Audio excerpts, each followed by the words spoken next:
అడ్డగోలుగా ఆదిత్య వింటేజ్ నిర్మాణాలు చేపడుతున్నారని, service road లేకుండా నిర్మాణం చేస్తుంటే ఎలా అనుమతి వచ్చిందని ప్రశ్నించారు. ఎఫ్టీఎల్లో నిర్మాణం జరుగుతుందన్నారు. ఎవరి ప్రమేయంతో ఈ నిర్మాణాలు చేపడుతున్నారని నిలదీశారు. దీనిపై ముఖ్యమంత్రి రేవంత్ రెడ్డికి బహిరంగ లేఖ రాస్తున్నట్టు తెలిపారు. అలాగే హైడ్రా కమిషనర్ రంగనాథ్కు కూడా కాపీ పంపించామని ఎంపీ చెప్పారు. పేదోడి ఇండ్లను అడ్డగోలుగా కూలగొడుతున్నారని, పెద్దలకు ఎలా అనుమతులు ఇస్తారని ఆగ్రహం వ్యక్తం చేశారు. రేవంత్ రెడ్డికి చిత్తశుద్ధి ఉంటే ఈ నిర్మాణాన్ని ఆపాలన్నారు. నిర్మాణం ఆపకపోతే న్యాయస్థానాన్ని ఆశ్రయిస్తామని హెచ్చరించారు. హెచ్ఎండిఏ అధికారులే కేసులు వేస్తారని, మళ్లీ వారే అనుమతి ఇస్తారని విమర్శించారు. ఈ నిర్మాణ అనుమతుల్లో సీఎం రేవంత్ రెడ్డి ఇన్వాల్వ్ అయ్యారా, డిప్యూటీ సీఎం బట్టి విక్రమార్క ఇన్వాల్వ్ అయ్యారా అని ప్రశ్నించారు. ఎఫ్టీఎల్ బఫర్ జోన్ హద్దులు తొలగించారని, క్రిమినల్ కేసులు నమోదు చేశారని, ఈ నిర్మాణంలో సూట్ కేసులు అందుకున్న మంత్రులు ఎవరో సీఎం రేవంత్ రెడ్డి విచారణ చేయించాలని డిమాండ్ చేశారు.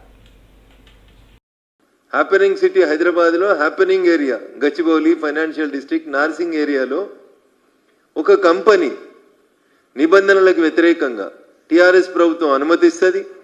టీఆర్ఎస్ ప్రభుత్వం అనుమతి ఇచ్చిన తర్వాత హెచ్ఎండి అధికారులు కంప్లైంట్ ఇస్తారు. దానికి సంబంధించి 1006/2023 నార్సింగ్ పోలీస్ స్టేషన్లో కేసు నమోదవుతుంది.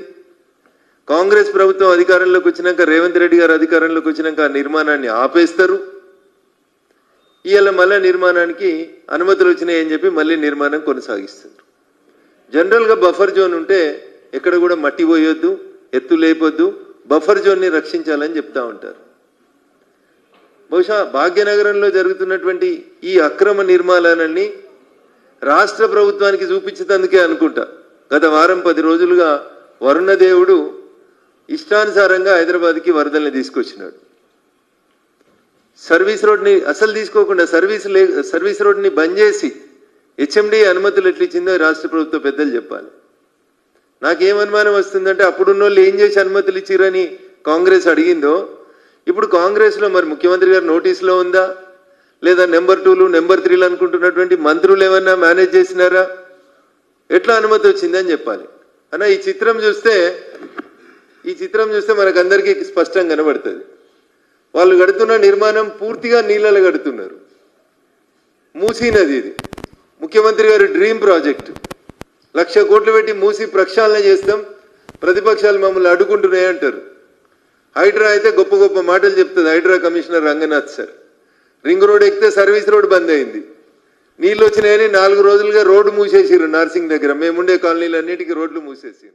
ఆసియా కప్ ఫైనల్ లాంటి కీలక మ్యాచ్ల్లో పాకిస్తాన్ ఆటగాళ్లు తనను తీవ్రమైన ఒత్తిడికి గురి చేశారని, అయితే వాటన్నింటినీ పక్కన పెట్టి బ్యాట్తోనే సమాధానం చెప్పాలని నిర్ణయించుకున్నానని భారత యువ క్రికెటర్ తెలుగు తేజం తిలక్ వర్మ వెల్లడించారు. దేశం కోసం ఆడుతున్నప్పుడు ఇలాంటి ఒత్తిళ్లు సహజమేనని, వాటిపై కాకుండా లక్ష్యంపైనే తన దృష్టిని కేంద్రీకరించినట్టు తెలిపాడు. హైదరాబాద్ లింగంపల్లిలోని స్పోర్ట్స్ ఏరీనా మైదానంలో అభిమానులతో ముచ్చటించిన సందర్భంగా తిలక్ వర్మ ఈ వ్యాఖ్యలు చేశాడు. ఆసియా కప్ ఫైనల్లో చేసిన బ్యాటింగ్ తన కెరీర్లోనే ఎంతో విలువైందని ఆయన అభిప్రాయపడ్డారు. జట్టు సభ్యులందరి సమిష్టి కృషితోనే విజయం సాధ్యమైందని స్పష్టం చేశారు.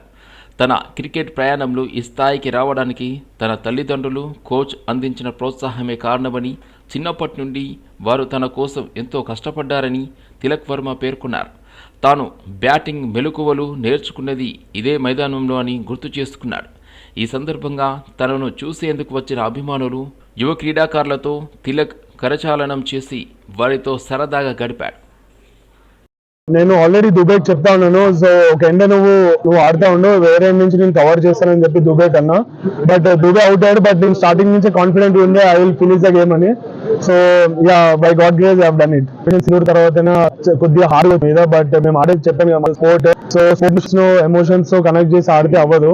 సో ఆ స్పోర్ట్ ని ఏ విధంగా ఆడాలో ఆ విధంగా స్పోర్ట్ లో ఆడి we have replied in a good way to them. చిన్నప్పటి నుంచి నాకు కూడా కాదు, చాలా ఇండియాకి ఇన్స్పైర్ చేశారు. సో అట్లాంటి మంచితో నన్ను పోలించడం అంటే నాకు చాలా ప్రౌడ్. బట్ నా ఏం ఐఎమ్ హ్యాపీ దట్ నేను ఇండియాకి ఏషియా కప్ గెలిపించా. బట్ నేను క్రికెట్ స్టార్ట్ చేసింది వరల్డ్ కప్ 2011 వరల్డ్ కప్ గెలిపించిన తర్వాతనే క్రికెట్ స్టార్ట్ చేశా. బట్ ఈ జనవరిలో వరల్డ్ కప్ వస్తుంది, సో అది నా అసలేమో వరల్డ్ కప్ గెలిపించిన తర్వాతనే నాకు నిద్ర వస్తుంది. బట్ మీరు ఒక ఎండ్ నుంచి జస్ట్ స్ట్రైక్ రొటేట్ చేయండి, నెక్స్ట్ వేరే ఎండ్లో ఏం ప్రెషర్ లేకుండా నేను క్యారీ చేస్తాను వికెట్ ని అని చెప్పి సంజుని చెప్పాను. సంజు కూడా చాలా క్యామియో చాలా ఇంపార్టెంట్ ఆ టీమ్ కి ఆ టైంలో. నెక్స్ట్ దుబే వచ్చారు. దుబే స్లైట్లీ కొద్దిగా ప్రెషర్ ఉండే స్టార్టింగ్ లో, తర్వాత ఇన్నింగ్స్ చాలా బాగా బిల్డ్ చేశాడు. సో దట్ హెల్ప్ నాకు personally as a partnership help అయింది, ఆల్సో ఫర్ ద కంట్రీ. అందరికీ తెలిసిందే India one of the best bowling attacks.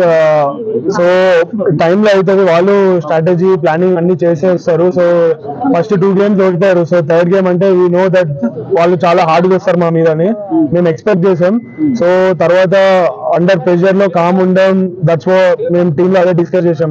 Medipalli police station పరిధిలో వ్యక్తిపై అత్యాయత్నం చేశారు దుండగులు. మేడ్చల్ జిల్లా గట్కేసర్ మండలం కాచవాణి సింగారంలో ఈ ఘటన జరిగింది. కాచవాణి సింగారం బీఆర్ఎస్ నాయకులు కిన్నెర లక్ష్మీ జంగయ్యపై హత్యాయత్నం జరిగింది.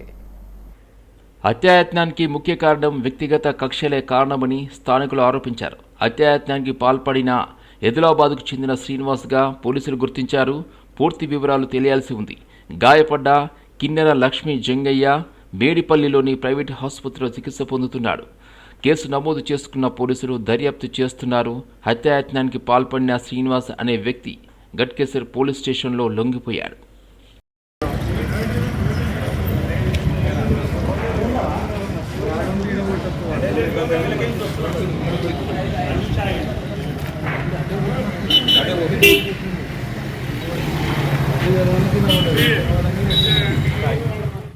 ఏ విధంగా అంటే ఈయన ముందు బండి పోతుంటే బండి నుంచి ఎంకొచ్చి కారుతో వచ్చి గుద్ది అతను కింద పడ్డాక కత్తులతో కొడుగులతోటి అటాక్ చేయడం జరిగింది. తీవ్రంగా చాలా దెబ్బలనే కత్తిపోతున్నాయి. ప్లస్ కాలు విరిగిపోయింది, చెయ్యి విరిగిపోయింది, మడిని మొత్తం నిద్రగా అయిపోయింది. ఇంకా తల మెడ పైన నరికినారు. చాలా తీవ్రస్థాయిలో ఉన్నది అతని పరిస్థితి. ఇప్పుడు ఐసీలో ఉన్నాడు. ఆ ఒక అటాక్ చేసిన వ్యక్తి ఏదలాబాద్ గ్రామానికి చెందిన సీను అంట. అతనికి చికెన్ షాప్ ఉందంట. ఇతను ఏదో ఆయనకు భార్యకు ఏదో గొడవలు అయితే ఆ పంచాయతీలో పెద్దరికంగా పోయినందుకు అది మనసులో పెట్టుకొని అతని మీద నువ్వు నాకు చెప్పటోని అని చెప్పాను మనసులో పెట్టుకొని అతని హత్య ప్రయత్నం చేయడం జరిగింది. ఖచ్చితంగా అతను ఆ కాలులో నరికేసి ఈ నా కొడుకు సస్తే చెప్పురు నాకు అని చెప్పుకోండి, ఇంకా రువాబుగా కారెక్కి నేను పోతున్నాను చెప్పని వెళ్ళిపోవడం జరిగింది. ఈరోజు ఆ ఒక జంగయ్యని నేను చూడడం జరిగింది. ఆయన అన్కాన్షియస్ ఉన్నాడు. ఖచ్చితంగా అతనిపై చర్య తీసుకోవాలి. ఇంకా కూడా డాక్టర్లు వాళ్ళు మొత్తం అడిగి సమాచారం అడిగి తెలుసుకున్నాం ఏంటి పరిస్థితి అని చెప్పండి. చాలా క్రిటికల్ పొజిషన్ అండి. ఇంకా కూడా మొత్తం సర్జరీలో 4-5 సర్జరీలు చేయాలి. ఎక్స్ప్రెస్ పల్లె వెలుగు బస్సుల్లో ఆధార్ కార్డు చూపించిన మహిళా ప్రయాణికులకు ఉచితంగా టికెట్ అందజేస్తున్నారు. అయితే డిలక్స్ బస్సుల్లో ఫ్రీ టికెట్ ఇవ్వాలని బస్సు ముందు కూర్చొని ఓ మహిళా ప్రయాణికురాలు రోధించింది. మనుగూరు నుండి ఖమ్మం వెళ్తున్న డిలక్స్ బస్సులో కొత్తగూడెం వద్ద ఎక్కి ఫ్రీ టికెట్ ఇవ్వాలని కండక్టర్తో సదరు మహిళ వాగ్వాదానికి దిగింది.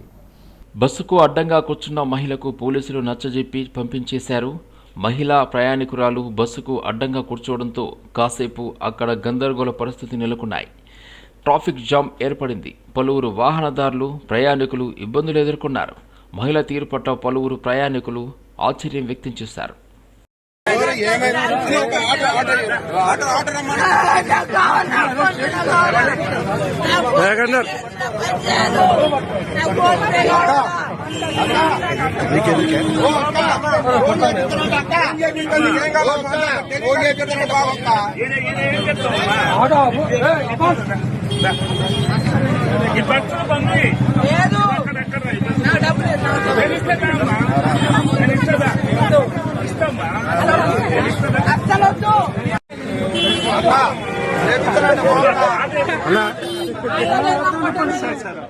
వృద్ధులు దివ్యాంగుల సౌలభ్యం కోసం సైబరాబాద్ సిపి అవినాష్ మహంతి ఆదేశాల మేరకు బాలానగర్ పోలీసులు ప్రత్యేక కార్యక్రమం ప్రారంభించారు. 65 ఏళ్ల సరికొండ భ్రమరాంబ ఫిర్యాదు మేరకు నమోదు చేసిన ఎఫ్ఐఆర్ను సిఐ నరసింహారాజు ఆమె ఇంటికి వెళ్లి స్వయంగా అందజేశారు. ఇకపై వృద్ధులు దివ్యాంగులు స్టేషన్కు వెళ్లకుండానే ఎఫ్ఐఆర్ కాపీలు ఇంటికే చేరుస్తామని పోలీసులు తెలిపారు. పోలీసుల సేవపై భ్రమరాంబ కృతజ్ఞతలు తెలిపారు. నేను పోలీస్ స్టేషన్కి వెళ్ళాను. అక్కడ నాకు మంచి రిసీవ్ చేసుకొని అక్కడ ఉన్న అమ్మాయిలు శ్వేత కానీ స్వాతి కానీ వినోద్ సార్ కానీ పెద్ద సార్ కానీ నాకు మంచిగా చేశారు. వాళ్ళు నాకు ఏ కష్టం కానియకుండా నా కేసు మంచిగా చూసారు. ఏది ఉన్నా కూడా ఇమీడియట్లీ హెల్ప్ చేశారు. నా పైసలు కూడా నాకు వచ్చేటట్టుగా చేశారు. కేసు చేయమంటే కేసు చేశారు.